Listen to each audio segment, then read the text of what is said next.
Следующий год – год лошади. Ты вообще в курсе? Год красной огненной лошади. Лошадь – это символ свободы, благородства, успехов. Это одно из любимых моих животных. Поэтому родился он. Здесь ты должна спросить, кто? Кто? Конь в пальто. Это не просто конь в пальто.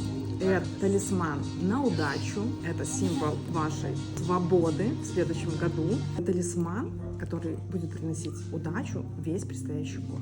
Это не просто конь, это ключница. Я люблю практичные подарки. Его заденется хвостик. А вот здесь у него имеется кармашек с ключом. Этот ключ от вашей свободы. В чем вы будете свободны, вы выбираете сами. Его можно использовать просто как ключницу, а можно весить вот такую веревочку, как обвес на сумку, чтобы все знали, что у вас есть конь в пальто.